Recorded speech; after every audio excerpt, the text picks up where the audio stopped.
ಬನ್ಚಂದ್ರೇಗೌಡರು ಒಬ್ಬ ನಿಷ್ಠ ಪ್ರಾಮಾಣಿಕ ರಾಜಕಾರಣಿ.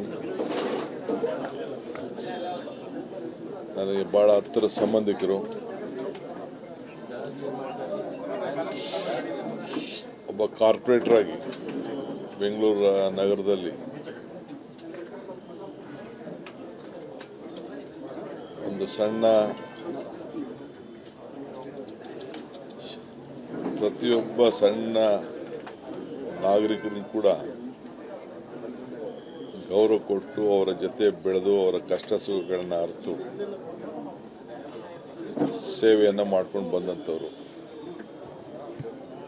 ಬೆಂಗಳೂರು ನಗರದ ಎಲ್ಲ ಸಮಸ್ಯೆಗಳು ಕೂಡ ತಿಳಿದಂಥ ಒಬ್ಬ ವ್ಯಕ್ತಿ. ಅವರು ವಿಧಾನ ಪರಿಷತ್ನಲ್ಲಿ ಬಹಳ ಬುದ್ಧಿವಂತರಿಂದ ವಿದ್ಯಾವಂತರಿಂದ ಆಯ್ಕೆಯಾಗಿ ಸೇವೆಯನ್ನು ಮಾಡಿ ಕೊನೆಗೆ ಸರ್ಕಾರದಲ್ಲೂ ಕೂಡ ಮಂತ್ರಿಯಾಗಿ ಸೇವೆಯನ್ನು ಮಾಡಿ ಅಪಾರ ಜನಸಾಮವನ್ನು ಬಳಗವನ್ನು ಕಟ್ಟಂಥವ್ರು. ಈಗ ತಾನೇ ಸದಾನಂದ ಗೌಡ ಹೇಳ್ತಾ ಇದ್ರು, 85ರಲ್ಲಿ ಅವರು ಎಲೆಕ್ಷನ್ ನಿಂತಾಗ, ಅಸೆಂಬ್ಲಿ ಎಲೆಕ್ಷನ್ ನಿಂತಾಗ ಬಸ್ನಲ್ಲಿ ಬಂದು ಅವರ ಚುನಾವಣಾ ಪ್ರಚಾರ ಮಾಡಿ ಅವರು MLA ನಿಂತಾಗ ಬಂದಿದ್ರು ಅನ್ನೋದನ್ನು ಅವರು ನೆನೆಸ್ಕೊಳ್ತಾ ಇದ್ರು. ಹಂಗೆ ಅವರ ಸರಳತೆ ಆ ರೀತಿ ಇತ್ತು. ಅವರು ಒಂದು ದೊಡ್ಡ ಕುಟುಂಬದವರೇ. ಬೆಂಗಳೂರು ನಗರದಲ್ಲಿ ಅವ್ರ ಕುಟುಂಬ, ಅವರ ಮಂತನ ಕೂಡ ಭಾಳ ದೊಡ್ಡದೆ, ಸಣ್ಣ ಕುಟುಂಬ ಏನಲ್ಲ.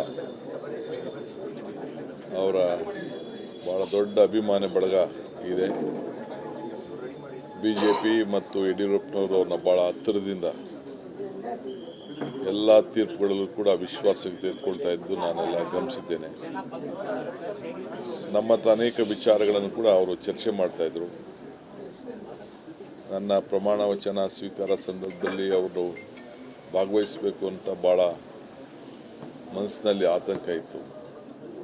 ನನ್ನ ವೀಲ್ ಚೇರಲ್ಲಾದರೂ ಕರ್ಕೊಂಡು ಹೋಗರು ಅಂತ ಅಂದ್ಬಿಟ್ಟು ಎಲ್ಲ ನಮ್ಮ ನೆಂಟರುಗಳಿಗೆಲ್ಲ ಕೇಳಿದರು. ನಾನು 2 ದಿನದಿಂದ ಅವ್ರನ್ನ ಭೇಟಿ ಮಾಡಬೇಕು ಅಂತೇಳಿ ಪ್ರಯತ್ನ ಮಾಡಿದೆ. ಆದರೆ ವಿಧಿ ಯಾರ್ದು ಅಲ್ಲ. ಸೊ ಕೊನೆ ದಿನಗಳಲ್ಲಿ ಅವ್ರ ಹತ್ರ ಮಾತಾಡಬೇಕು ಅಂತ ನನಗೆ ಭಾಳ ಆಸೆ ತವಕ ಎಲ್ಲ ಇತ್ತು. ಅದಾಗಲಿಲ್ಲ. ಇವತ್ತು ನಾನು ಅವರ ಸರ್ಕಾರದ ಗೌರವದೊಂದಿಗೆ ನಾವು ಅವ್ರಿಗೆ ಭೇಟಿ ಮಾಡೋಂಥ ಒಂದು ಸಂದರ್ಭದಲ್ಲಿ ನಾನು ನಿಂತಿದ್ದೇನೆ.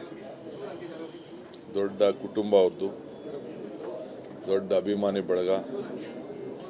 ಯಾವುದೇ ಪಕ್ಷದಲ್ಲಿ ನಿಷ್ಠುರವಾಗಿ, ನೇರವಾಗಿ, ನೀತಿ ಮೇಲೆ, ಸಿದ್ಧಾಂತದ ಬಗ್ಗೆ ರಾಜಕಾರಣ ಮಾಡ್ತಿದ್ದವರು. ಯಾರನ್ನೂ ಕೂಡ ವೈಯಕ್ತಿಕವಾಗಿ ದೇಶ ದ್ವೇಷ ಗಮನದಲ್ಲಿ ಇಟ್ಕೊಳ್ದೆ ಯಾರನ್ನೂ ಕೂಡ ಏನು ಅವರ ಮನಸ್ಸಿಗೆ ಬರ್ತದೆ ಸಮಾಜದ ಹಿತಕ್ಕೆ ಮಾತಾಡ್ತಿದ್ದನ್ನು ನಾವೆಲ್ಲ ನೋಡಿದ್ದೇವೆ. ವಿಶೇಷವಾಗಿ ಅವರು ವಿಧಾನ ಪರಿಷತ್ನಲ್ಲಿ ಪ್ರತಿಯೊಂದು ಭಾಷಣಗಳು ಕೂಡ ನಮ್ಮ ಯುವ ಪೀಳಿಗೆಗೆ ಒಂದು ದೊಡ್ಡ ಮಾರ್ಗದರ್ಶನ. ಅವರು ಅವರ ಚೌಕಟ್ಟು ಬಿಟ್ಟು ಎಲ್ಲೂ ಕೂಡ ಯಾವ ಮಾತು ಕೂಡ ಎಲ್ಲೂ ಆಡ್ತಿರಲಿಲ್ಲ. ಅಂಥ ಸರಳ ಸಜ್ಜನಿಕೆಯ ರಾಜಕಾರಣಿ ಇವತ್ತು ನಮ್ಮ ಜೊತೆಗಿಲ್ಲ. ಸರ್ಕಾರ ಅವ್ರ ಕುಟುಂಬಕ್ಕೆ ಮತ್ತು ಅವರೆಲ್ಲ ಅಭಿಮಾನಿಗಳಿಗೆ ಭಾಳ ದುಃಖದಲ್ಲಿ ನಾವು ಕೂಡ ಭಾಗಿಯಾಗಿದ್ದೇವೆ.